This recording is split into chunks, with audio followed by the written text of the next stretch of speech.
Welcome to this edition of MDM Quicktake. My guest this week is Mike Marks of Indian River Consulting Group. Mike, welcome. Thank you, Tom. I love these conversations. We go some interesting places. Good to see you again. I'd like to talk about the one thing. So you have often in your presentations over the years referenced City Slickers, great movie, 1991, Billy Crystal, Jack Palance. And the one thing, and Norman the cow. As you try to, oh yeah, you can't leave out Norman.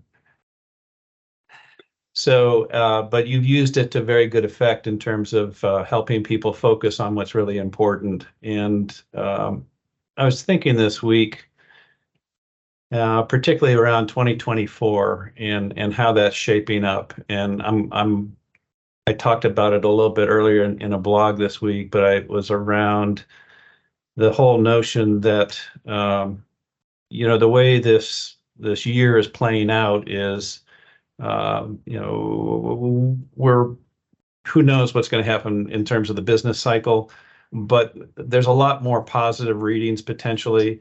And really, it's almost immaterial. It's the consensus is we may have a mild recession, we may have a slowdown, but essentially, we're in a ballpark where it's teeing up a 2024, I think, where there's some opportunities for growth. The key thing here is, and here's the question I have for you. What's the one thing that distributors should be thinking about in terms of building their success in 2024? Well, if they're, and by the way, in the economy, Tom, just remember the famous line from Adam Fine is that economists have predicted 14 of the last 6 recessions. So I mean, and you're right, it doesn't matter. But if a distributor's actually decided, I want to go from the old school generation 1 model to create my own version of a generation 2, what's happening, and I've seen a lot of this stuff being able to be a part of Shift. There's no mystery anymore in the software tools that are out there. There's all kinds of stuff out there. There's really good analytical tools. There's all kinds of services. There's all the pieces of this are all, it's a lot easier now. The cost has collapsed on all this stuff. The one thing, if there's really going back to the Jack Palance one thing, to me, it's the ability to actually get this stuff on the ground and get it working. I mean, one of the things I'm excited to be following the new update from the McKinsey guys. And I mean, it's going to be a little bit of shock and awe for a bunch of people. But what I'm basically going to be talking about is, how do people get stuck in pilot purgatory? They go out and they buy a piece of software thinking that that's some event they're going to do it, but they don't actually know how to go on a journey and actually it's not just a project, it's one project after another, where everybody in the company, not just the owner, is talking about, this is what we're trying to create. So it's about change management and how do you engage with people.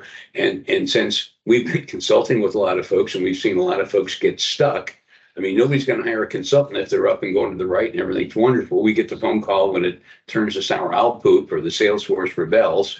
And so what I'm doing is I'm putting together, no names, but I'm going to put together a list of all the places where people get stuck and what they had to do to get out of it. And the idea is that, they've got like a buffet of alternatives when you kind of go through the Shift thing. But the issue is, how do they actually figure out which ones get people involved and the rest of it to keep it moving forward? So to me, the one thing is the ability to manage change and to integrate your whole team into doing things different. There's lots of flavors. It's kind of like, if you've seen one company do it, you've seen one company do it. They're all different. Yeah.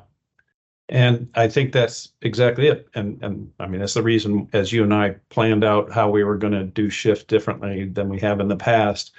It's really, we've continuously talked about these competitive gaps that are out there. And over the past 3 years, how distributors have built competitive advantage around strategy and capabilities.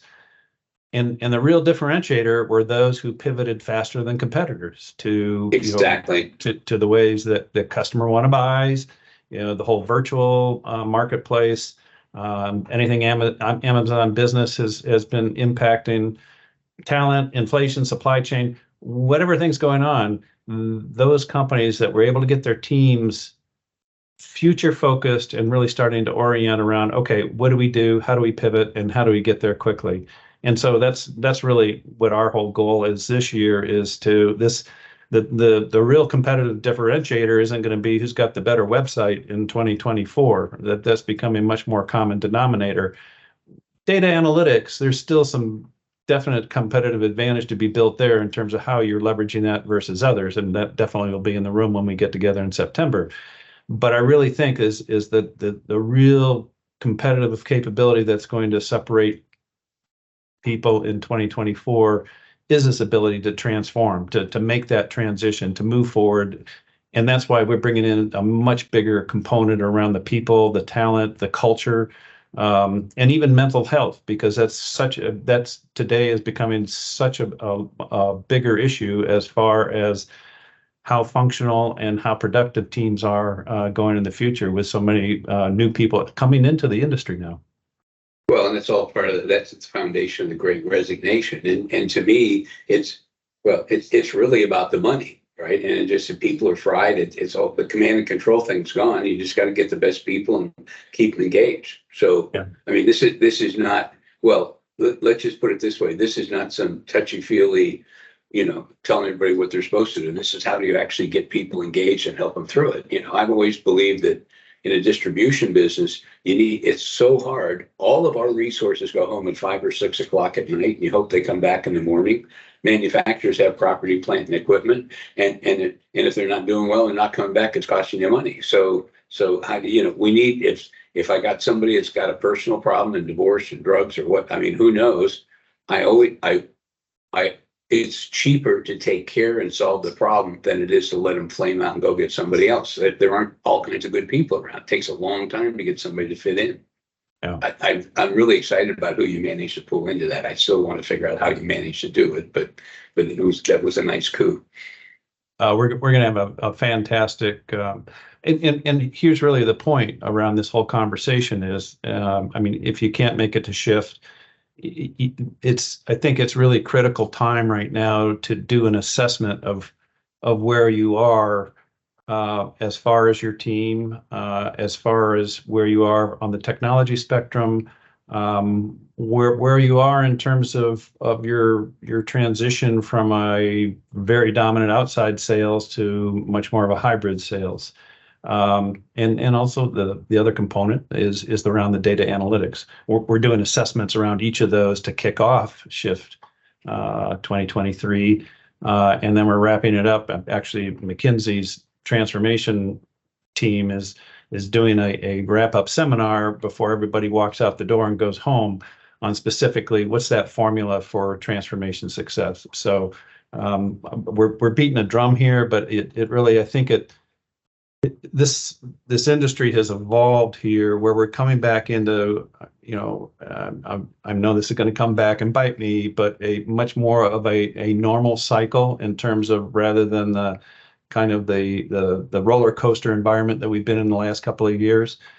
And what that means to me, as we've been in these previous cycles, is that there's, and you've said this many times as well, is where share is gained is on the shoulders. And I really believe that as we're coming into this next 6 to 12 month cycle, really this capability around transitioning, around change management, around transformation, whatever you want to call it. If you're not focusing on that, I think you're exposing yourself to some competitors out there who are really starting to do some great work out there. And we're going to have those people in the room. So. Well, they're there and they're talking about it. So that's the part. This is not a bunch of, you have consultants like me, you got some really sharp guys that frankly, I quote use all the time. But most of what people are going to get is they're sitting here looking at people that are actually sharing the stories in terms of, whatever, this was the dumbest thing I ever did. Whatever you do, if you're doing it, don't do this. It sure didn't work out. I mean, that's worth money to people. Yeah. Right? I mean, it's God, I forgot the guy. Famous Admiral Zumwalt, who created the U.S. submarine force. He said, you must learn from the mistakes of others because you're not going to live long enough to make them all yourself, and so if we're seeing companies that are doing this stuff, and what we do as we go forward with our own work is we're standing on the shoulders of those that came before us, and it's just so neat to actually see them there, and everybody's talking, and no matter how bad somebody is, I mean, every one of these things going, you know what? I just got cheered up. I thought I had a tough time till I talked to Herbie and Mary Sue. It's just, it's scar tissue. It's wisdom. Hey, thanks for the conversation at the beginning of August here. I look forward to checking back in with you in a couple of weeks, and I'm guessing we'll have something else to talk about. But we will. I mean, there's no shortage of chaos. So it's amazing what you get used to after the pandemic. Yeah, I mean, it's like recessions are for wimps. It's just like, I don't care. We're just going to go out. We're going to move and shoot. We're going to get things done and move on. And it's just important to have a good time while you're doing it. And you're creating that. The one thing I think that really, it happened last year, and I think it's growing in the awareness, is that the reason this is working so well for the people that do it is we always think about ourselves first, but our customers, every distributor's customers are going through the same digital thing and all the new competition, and they're in a lot of pain. So what people have noticed last year is they're like, well, and with some of the customer panels, when the customers are in pain and you're the only guy that shows up with some kind of a solution, you have a lot of access, right? It's the old line, we sell a lot more painkillers than we do vitamins. And so that's probably the biggest enabling force that we've got. So if a distributor can change quickly and master those skills and create better value for their customers, they're going to have a whole lot of fun, and their competitors will be in meeting rooms at night complaining about how your client is screwing up the market because you're off playing golf. Sorry, that's probably inappropriate to say. I'm sure you can edit that out. We'll probably leave that in. I think that's a great place to leave it. From my perspective, third quarter is shaping up in a more positive way. There's really a lot of opportunity to focus on team improvement, on capabilities, both this quarter and next quarter. So I'm really pretty bullish on how this year is going to play out.